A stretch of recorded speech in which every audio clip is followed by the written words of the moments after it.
YouTube? It's Janelle, also known as MissBeHelpful, and in this video, I'm going to be talking about the latest news with Google opening checking accounts for people starting in 2020. But before I talk about it, I just want you guys to know that I post videos on my channel right here every week on Thursdays at noon so that you can learn a whole bunch of different things about money, things about investing, things about saving, budgeting, insurance, all different topics to help you kind of break these things down because I know they can seem very complicated. And so that's what my channel is here for, to help you out and to hopefully break it down and make it more fun and easy to learn about. So this week, we got some news coming from Google saying that they are going to be opening checking accounts for people starting in 2020. And they're going to partner with Citibank, and they're going to partner with a credit union in Stanford, out of Stanford University in Palo Alto, California, which is right next to where Google's like big headquarters is.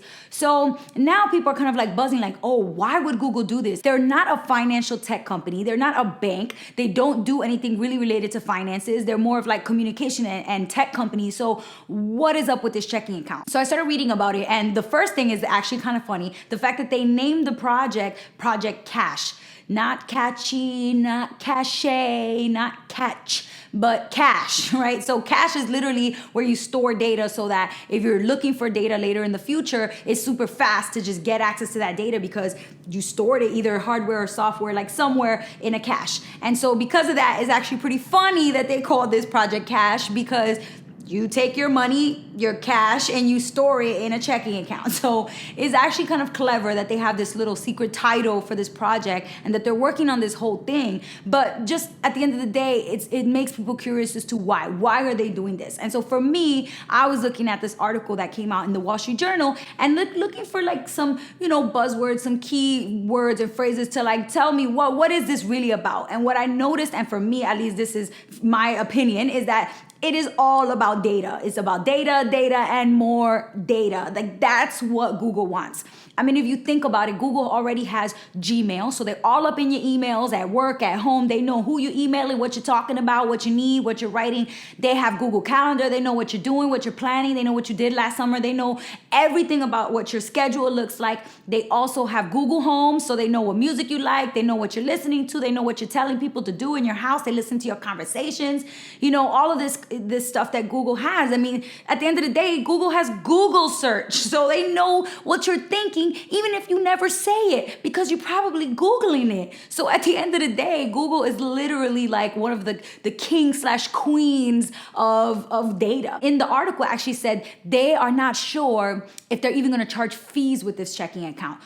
How are you going to have a checking account and you're not going to charge fees? They have to charge fees, because if they don't charge fees and they're not in it for the money, then it's even more obvious that they are actually in this for the data. At least that's how I see it. So in my mind, I'm like, okay, Google, you slick. You got a slick name. You got a slick thing going on here, right? You're not that slick, because it's very obvious right now that you're just doing this for data. If it wasn't about data, actually, because like, let's try to do, the flip side. Let's play devil's advocate here. If it's not about data, then don't you think that they would, instead of trying to open checking accounts, they would open savings accounts for people? Because when you think about it, people actually do change savings accounts pretty frequently. Like most people that are really into chasing high interest rates, they're willing to change their savings account every now and then to get a higher interest rate, to get more back from the bank. So, when you're out here looking for high yield savings accounts, online savings accounts with the highest interest rate, like a thirsty boy on Tinder, like this is the type of thing that people are willing to do.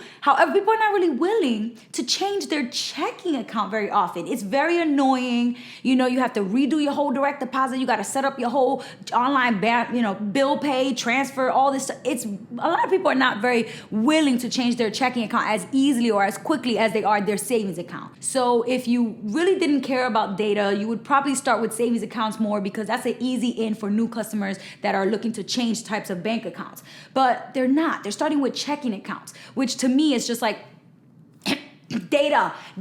Like if you think about it, why would you have a checking account that, doesn't have a lot of transactions in it. That doesn't make sense. If you have a checking account, probably you have a lot of activity. And a lot of activity means a lot of data for Google. It means, hey, when do you get your direct deposit and where are you getting it from? Now they know how much you make and where you work. What are the transactions listed in your account that you use your debit card for or that you set up online bill pay for? Now they know how you spend your money, what you like buying. They know who you paying bills to, what services you use. I mean, literally, there's so much data in somebody's checking account that they would have access to if you have a checking account with them. And on top of that, they'll get access to things that you need to have in order to just open the checking account in the first place, like your name, your address, your phone number, your date of birth, your social security number. Like, hello, we're talking about the most important type of data out there. And so for me, it is very obvious that this is about data. One of the higher ups, people from Google actually was quoted in the Wall Street Journal article saying that this is mostly about the future. This is mostly about being pro-internet. Like they just want to make things easier for people to do stuff digitally. That's good for the internet. That's good for Google. And yeah, okay, we get you. We hear what you're saying. But, pro-internet means pro-data. We know that they're looking for data because at the end of the day, that is what, you get when you see how people spend their money and what they're spending their money on and what transactions they're doing and what payments they're setting up. So this is definitely something where I feel like I would not open an account with Google for my checking account. Like, I just don't think that a lot of adults who have an established habit of banking a certain way would do this. But I do feel like who will go out there and be opening this Google checking account, it will probably be like younger teenagers and younger kids who are first starting to bank for the first time. And the reason why is because they're going to make it super easy for you to do it on your phone, just like a lot of fintech companies like Venmo and Cash App and Chime and a lot of other companies that, their phone first. Like it's like everything's on the phone. It's through the app. When you look into like how will you actually access your Google checking account? How would that even work?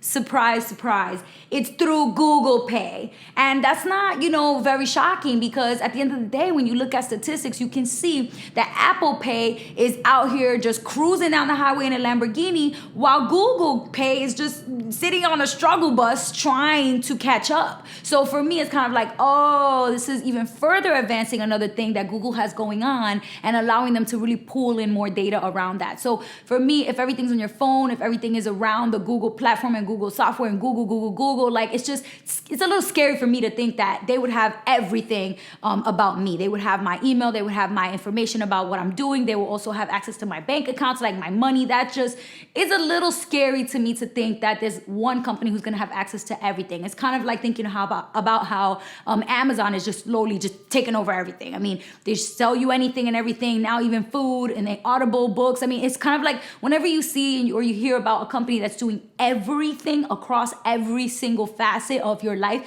that's not necessarily a great thing, even though it sounds very convenient and it sounds awesome. That kind of a monopoly is actually really scary for people because it means that you're putting everything, all of the power in Google's hands or in Amazon's hands. And we all saw what happened when everybody gave all their data to Facebook. So at the end of the day, I feel like I'm a little bit more skeptical than anything else when it comes to this Google checking account, this Project Cash business. But, that's just my opinion. So I would love to hear from you guys. What do you think about this new Google checking account business, this news that's been buzzing? Do you think this is a good thing? Would you be willing to try it? Do you feel skeptical like how I do? If you guys have not already checked out other videos on my channel, check them out. Subscribe to the channel so you can get notifications when my videos come out every week. And you can reach out to me if you have like a topic you want me to talk about on my channel or a specific question or issue. You could do that either by calling my Google Voice number and leaving me a recorded message that I will respond to right here, or you can email me at MissBeHelpful@gmail.com. You can follow me on social media. You can DM me. You can message me, and I will definitely respond.